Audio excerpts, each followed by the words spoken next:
কর্মী সোহেল রানা রয়েছেন হিলি স্থলবন্দরে, তার সাথে যুক্ত হচ্ছে।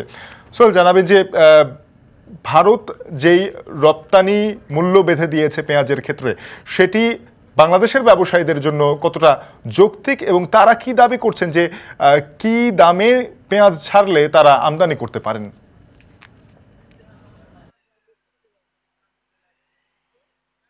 হ্যাঁ শাফির, আমি আপনাকে একটু জানিয়ে রাখি যে দীর্ঘ 5 মাস পর ভারত পেঁয়াজের যে রপ্তানি নিষেধাজ্ঞা সেটি কিন্তু গত শনিবার তুলে নেয়। তারপর থেকে হিলি স্থল বন্দরে যারা আমদানিকারক ছিল তারা কিন্তু বাংলাদেশের যে আইপি অনুমোদন লাগে সেই আইপি অনুমোদনের জন্য সংশ্লিষ্ট দপ্তরে যোগাযোগ করে মোটামুটি এখন পর্যন্ত 25 থেকে 26 জন আমদানিকারক প্রায় 35 থেকে 36 হাজার মেট্রিক টন পেঁয়াজ আমদানির অনুমতি নিয়েছে এবং সংশ্লিষ্ট যে ব্যাংকগুলো এলসি দিয়ে থাকেন সেই ব্যাংকগুলোতে তারা যোগাযোগ করেছেন। তবে এখানে পেঁয়াজ আমদানিতে একটি বড় জটিলতা দেখা দিয়েছে। ভারত অভ্যন্তরে যে ভারতের সরকার শুল্ক আরোপ করেছেন 40%, সেই শুল্ক জটিলতার কারণে বাংলাদেশের আমদানিকারক যারা রয়েছেন তারা কিন্তু পেঁয়াজ আমদানি করতে পারছে না। আমি কয়েকজন ব্যবসায়ীর সাথে কথা বলেছিলাম, তারা আমাকে যেটি বলছেন যে ভারত অভ্যন্তরে পেঁয়াজের যে দাম সেটি 20 থেকে 25 টাকার মধ্যে পড়বে এবং সেই পেঁয়াজ কিন্তু বাংলাদেশে এনে কিন্তু 30 থেকে 35 টাকার মধ্যে বিক্রি করা সম্ভব। তবে ভারত যে এই শুল্কটি আরোপ করেছে 40%, এই শুল্ক দিয়ে যদি পেঁয়াজ আমদানি করে সেক্ষেত্রে সেটি 77 থেকে 75 টাকা পর্যন্ত কিন্তু কেজি দর পড়ে যাবে। সেক্ষেত্রে বাজারে একটা বড় ধরনের প্রভাব পড়বে।